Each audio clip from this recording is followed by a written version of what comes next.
Salut tout le monde, j'espère que vous allez bien. Aujourd'hui, on se retrouve pour analyser le Bitcoin, l'Ethereum. Aussi, on va faire un petit tour sur les altcoins. Il y a quelques trades qui sont assez intéressants. J'ai préparé quelques graphiques qui sont assez pertinents. Et on peut voir que le Bitcoin est toujours dans le vert pour les 7 derniers jours. Mais on peut voir qu'après la petite chute, on a commencé à consolider sur les 27 400$ environ, 27 300$.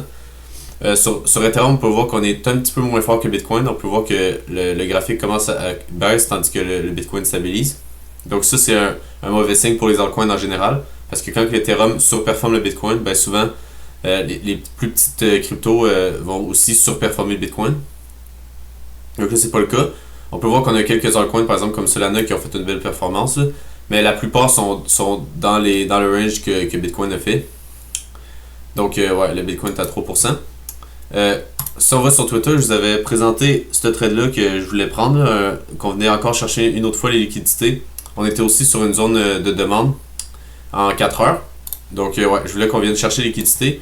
Finalement, c'est arrivé. Si je monte...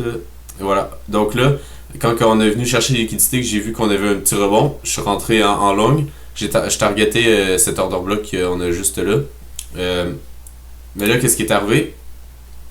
C'est que finalement, on est venu faire le rebond que je voulais, mais on n'a pas continué directement à la hausse. On est juste venu chercher mon stop loss et venir chercher un niveau qui est assez précis, là, je vais vous le montrer juste après, pour ensuite rebondir. Là, on a rebondi quasiment jusqu'ici.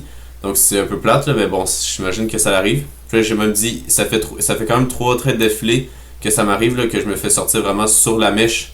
Donc c'est assez frustrant, mais bon, je peux pas rien faire. Parce que tu sais, j'étais rentré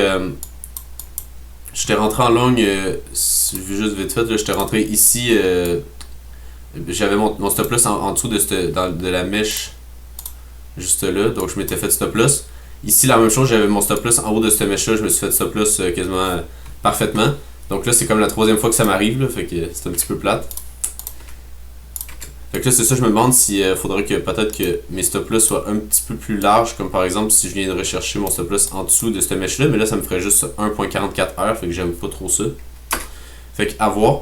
Mais là, c'est ça que je parlais que, si j'enlève ça, on a un beau rebond sur on peut voir les clôtures ici, qu'on avait fait des clôtures quasiment sur le même niveau, les 27 178. Puis si on regarde encore plus précisément, si par exemple on marque ça comme un order block, on peut voir qu'on est venu...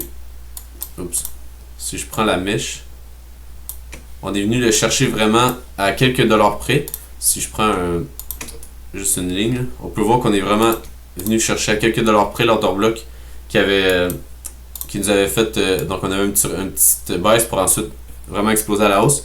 Donc c'est un niveau que je regardais vraiment pour qu'on continue à la hausse. Mais quand j'avais vu qu'on avait eu ce petit rebond là, j'étais rentré directement en long, mais j'aurais dû attendre un petit peu là pour laisser le temps au marché de se retourner. Sinon, en ce moment, qu'est-ce que je pense, c'est qu'on peut toujours aller à la hausse. Si on passe en daily, on peut voir que on a un order block en daily juste ici. Donc, logiquement, le prix devrait rebondir pour aller chercher des niveaux un petit peu plus hauts, donc les 28 000$ environ, que je pense qu'on pourrait très bien aller. Mais je sais pas si je veux vraiment rester bullish, par exemple, sur du daily. Si on regarde la structure, elle est quand même belle. On a cassé la trendline. On est en train de faire un retest de ce trendline-là. Mais je sais pas si on a vraiment la force d'aller chercher ce niveau-là. Parce que par exemple, si on regarde le DXY, il est toujours en hausse. Donc, pour moi, tant qu'on ne vient pas chercher le pivot au 107,5$, je suis pas vraiment aussi sur les actifs Riskon en daily. Donc, donc le plan que j'ai en ce moment, c'est plutôt de venir shorter à court terme, là, si on va en 4 heures. Donc, mon plan en ce moment, c'était... Donc, premièrement, c'était de long pour avoir le petit rebond sur la zone de demande en 4 heures puis la zone de demande en daily. Donc, cette zone-là. Donc, finalement, ça n'a pas marché. Donc là, qu'est-ce que j'attends? C'est qu'on vienne chercher, si on passe en 1 heure, cette zone d'order block-là qui est au 28 000$. Donc, 27 900 jusqu'au 28 100$. Donc, pourquoi que je suis baissier en H1? C'est simplement parce qu'on peut voir ici qu'on faisait des hauts de plus en plus haut, jusqu'à ici. Après ça, on a eu une correction. On est venu chercher en bas de ces plus bas-là, mais on n'a pas juste reparti directement. On a on est littéralement venu casser la structure. Donc pour ça j'ai mis un boss, break of structure. Et ensuite, qu'est-ce qu'on est venu faire? C'est qu'on est venu chercher la zone de demande plusieurs fois. Donc qu'est-ce que moi je pense qui va arriver, c'est qu'on va rebondir, peut-être le faire un plus haut, un plus bas de plus en plus haut. Venir chercher cette zone-là, mais que les vendeurs vont avoir assez de puissance pour nous faire retourner minimalement vers cette mèche-là et peut-être même aller chercher cette mèche-là. Donc ça c'est à voir, mais ça serait vraiment le scénario que je privilégie. Donc un petit rebond à court terme, venir chercher minimalement la fair value gap en 1 heure, donc venir la combler à 100%. Donc là on peut voir qu'on est juste venu la combler à 50% environ. Donc ouais, ça serait vraiment de venir chercher ce niveau-là pour ensuite trouver un short dans ce niveau-là, peut-être avoir mon stop loss en haut juste là et targeter ce bas-là. Peut-être que mon entrée pourrait être plus ici, là, ça ferait quand même un 3R. Donc c'est pas dégueulasse non plus. Ça on va voir juste vite fait, avant sur Ethereum Bitcoin, on peut voir qu'on a finalement brisé le support qu'on avait depuis tout cet été à la baisse. Donc là ma target c'est vraiment le plus haut de ces clôtures-là. Donc on pourrait quand même avoir une belle baisse sur Ethereum Bitcoin encore de 2-3%. Ça serait pas déconnant. Si on va sur Ethereum, on peut voir en H4, parce qu'en daily c'est pas passé grand chose, on a juste eu une grosse bougie rouge de moins 4%. Donc on peut voir en H4 qu'on continue de descendre pendant que le Bitcoin stabilise, donc ça c'est pas un très bon signe. Ensuite on est venu juste chercher les liquidités, fait que quand on est venu chercher les liquidités, directement après on a eu un gros dump, puis on continue de descendre en ce moment, donc moi je pense qu'on va quand même aller plus bas. Peut-être à court terme, on peut venir chercher toutes les liquidités là, parce qu'on commence à en accumuler pas mal juste là. On a pas mal d'argent à venir chercher juste au nord, donc ça m'étonnerait pas un petit pump. Puis pourquoi pas venir chercher jusqu'à 1673$ pour ensuite dump jusqu'à la zone grise qui est une zone de pivot là, assez importante. Si on regarde, là, on a eu plusieurs touches dans cette zone-là. Après ça, quand on est venu leur tester par le bas, on a eu aussi beaucoup de touches. Ensuite, on l'a percé à la hausse, encore beaucoup d'interactions avec. À la baisse, même chose. Finalement, on est revenu la percer à la hausse, donc pourquoi pas tenter un petit long ici avec une target qui est pas trop haute, là, parce que je pense pas qu'on aurait non plus vraiment un gros rebond sur Ethereum. Je reste baissier jusqu'à la trendline, là, fait que peut-être avoir un petit rebond, puis après ça, venir chercher la trendline. Pour ensuite, en espérant avoir un autre rebond sur la trendline, qui on a en weekly. Donc si on regarde, on peut voir qu'on a vraiment des belles touches sur cette trendline-là. Donc, à voir ce qui se passe sur Ethereum. Je vais aussi montrer mon short sur XLM qui se passe très bien pour le moment.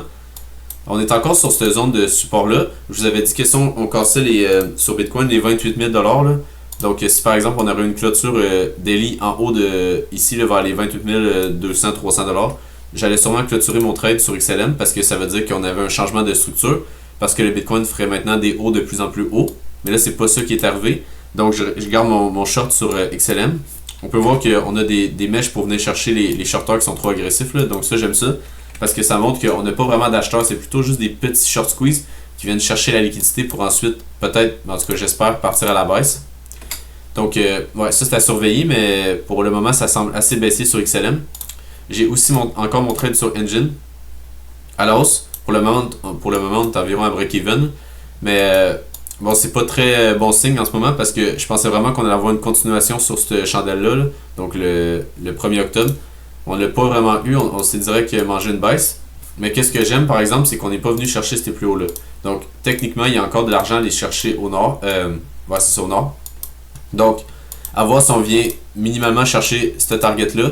Je vais voir qu'est-ce qui se passe. Si on commence à réintégrer, je vais sûrement couper mon trade.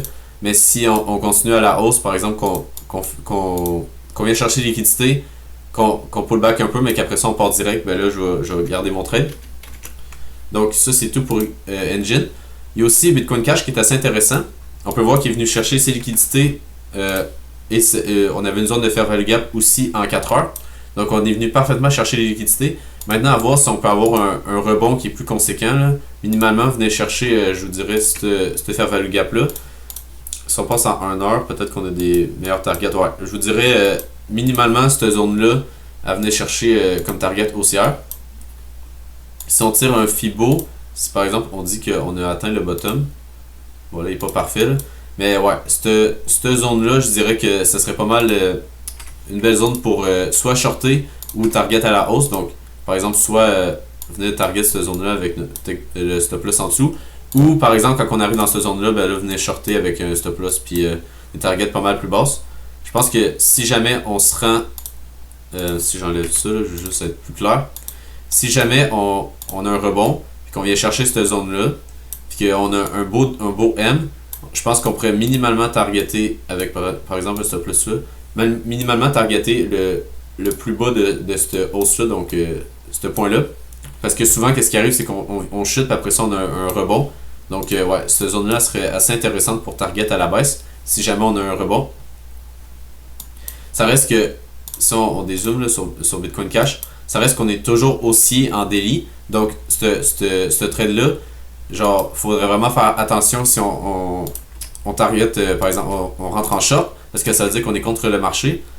Par exemple, parce qu'on est en ce moment en tendance haussière, là, avec des hauts de plus en plus hauts, des bas de plus en plus hauts.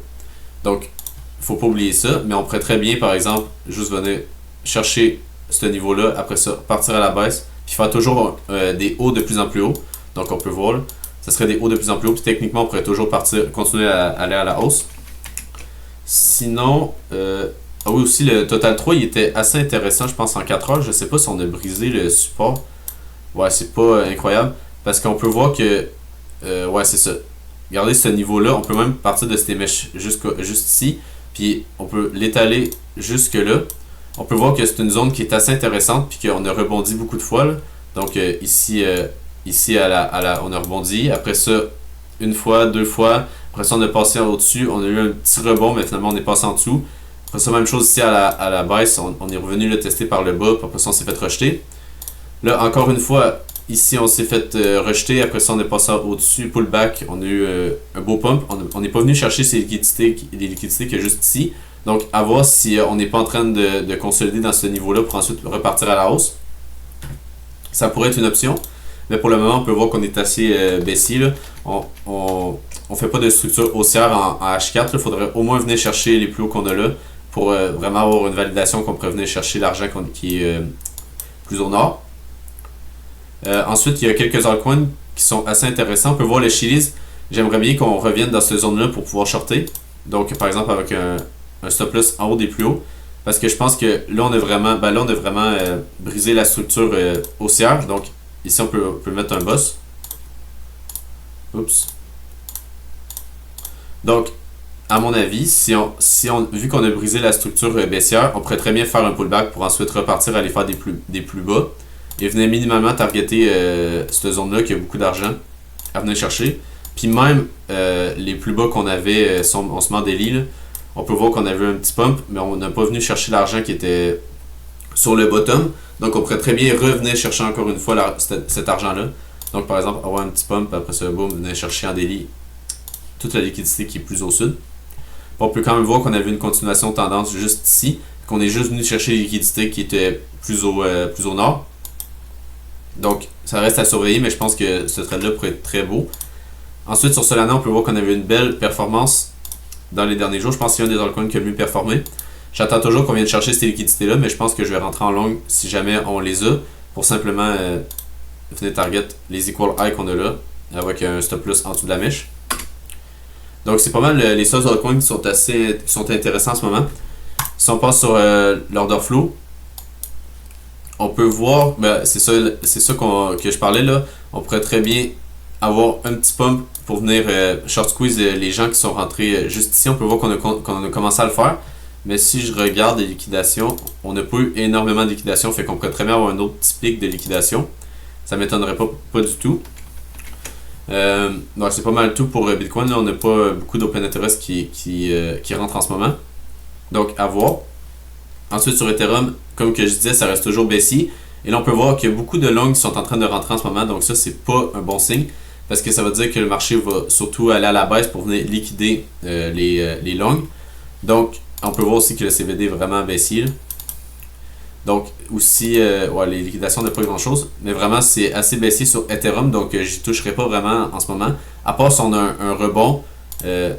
Par exemple, sur cette zone-là, peut-être venir shorter, ça pourrait être intéressant. Ensuite, sur les fundings, on peut voir qu'on est environ à zéro sur les deux, là, sur Bitcoin et Ethereum. On peut voir que sur Binance, on est encore négatif sur Bitcoin, c'est qui est assez rare. Je sais pas si on peut le voir avec un graphique. Je pense que ça dit cumulé, ouais, ça dit juste cumulé, donc on peut pas vraiment voir juste sur Binance, mais c'est assez rare que sur Binance on est que en négatif. Ensuite, on va voir sur les ratios long short, je le passe pas souvent, mais c'est quand même intéressant qu'on a beaucoup de long en ce moment. Je sais pas vraiment qu'est-ce que ça veut dire là, parce qu'il y a beaucoup de fois que c'est assez trompeur. Quand on peut voir qu'ici qu'il y avait beaucoup de long, mais c'était au bottom là, le 9 du 11, si on va voir sur Bitcoin. Je suis pas mal sûr que c'était le bottom qu'on avait juste ici. Ouais, c'est ça. C'était le bottom qu'on avait là.